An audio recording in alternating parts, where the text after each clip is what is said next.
صباح الخير إذا وصلكم الفيديو في الصباح، أو مساء الخير إذا وصلكم في المساء. أحلى متابعين في الدنيا. اليوم وصفة كوريات شوفلوغ بصلصة بيضاء بدون لحم ولا دجاج، بنينة بزاف. نبدأ بسم الله والصلاة على حبيب الله عليه أفضل الصلاة والسلام. هنا عندي حبة متوسطة من الشوفلوغ الأبيض أو كرومبيت أو بروكلي، كيما راكم تسميوها في من راكم ساكنين. هنا غليتها نص غلية، طبعا غسلتها مليح بالخل وكترتها وطيبتها نص طياب حوالي 10 دقائق. من بعد جبت لاغاب بشرتها. هنا زيت لها 2 مغارف نتاع معدنوس مغسول مقطع، زيت توابل الشاورما، فلفل اسود، توم المرحي يعطينا واحد البنه رائعه لهاد الكوريات. خلطهم.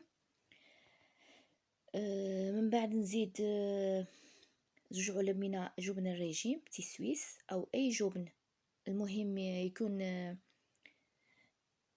يعني الجبن الابيض. نتوما زيدوا او نقصوا المقادير حسب افراد العائله ديالكم. هذه الكميه تكفي ل6 افراد. خلطوا هادو المقادير مع بعض. توابل الشاورما هي باش تعوض لنا، تعطينا نكهه طيبه، لان هذه الكوريات ما فيها لا لحم ولا دجاج. والله بنينه بزاف، مجربه على ضمانتي، جربوها. هنا كانت عندي 2 بيض نتاع حلوى كنت خدمتها، وزيت صفار بيضة. حطيت البيض بشويه ونخلط حتى تتلملي هذه الكوريات. زيت هنا 2 مغارف نتاع الخبز المرحي او لا شابلوغ. خلطهم حتى نتحصلوا على مزيج يكون يعني يكونوا يتلموا لي هذوك الكوريات. بعد ما نديرهم هكذا بيديا، ما عملت لا زيت ولا ماء، لازم فقط تخفوا باش ما يلصقلكمش في الاصابع ديالكم. حطيتهم في الطحين الابيض او الفرينه مغربله. زيت لها شويه ثوم، شويه فلفل اسود، ماهمش تبانوا هنا. وكي نجي نقليهم نفضهم باش ما تديناش طبقه خشينه على هادو الكوريات. الملح ايضا ما تنساوش، انا نسي هنا الملح كنت حطيت. هنا زيت غزير في مقلاة، حطيت الكوريات نقلبهم. لازم يكونوا مقرمشين من برا وطريين من داخل. قلبوهم على نار متوسطه، ما تكويوش النار يتحرقوا لكم ويقعدوا ما يطيبوا لكمش من داخل.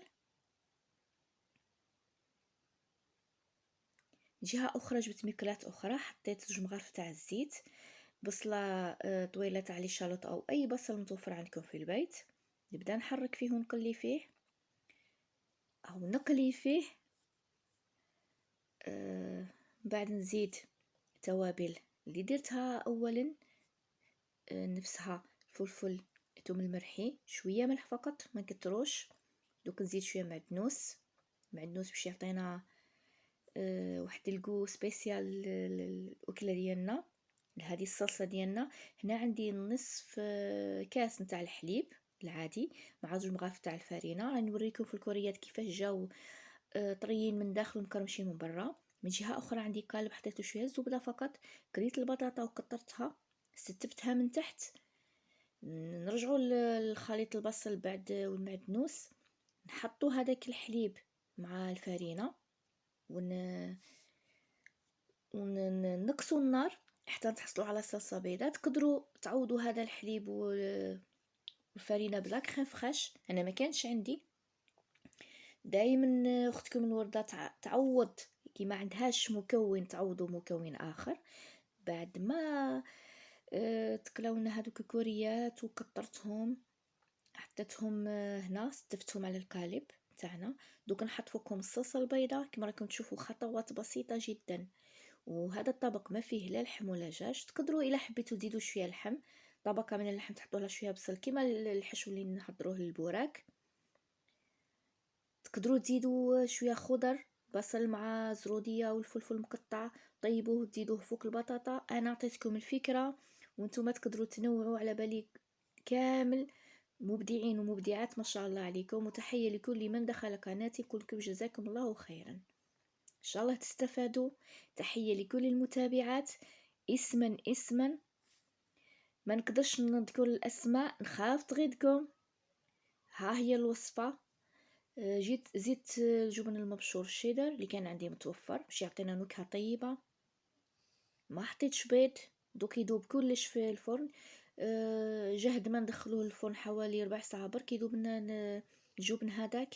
ها هي الكوريات بدون لحم بدون دجاج. اختكم الوردة البيضاء دايك بنجيب لكم الاشياء البسيطة والمتواضعة والبنينة والاقتصادية. ان شاء الله تجربوها وتكتبوا لي في التعاليق. كوريات جات بسم الله ما شاء الله، هشيشة من داخل ومقرمشة من برا، مع هذيك لاصوص بلانش اكستراوردينير. فعلوا الجرس باش يلحقكم كل جديد، لايك باش يطلع الفيديو. ان شاء الله تستفادوا مع اختكم وايت فلاور او اختكم الوردة البيضاء اللي ما عرفنيش. ما تنسوناش من صالح دعائكم. اترككم في حمى الرحمن.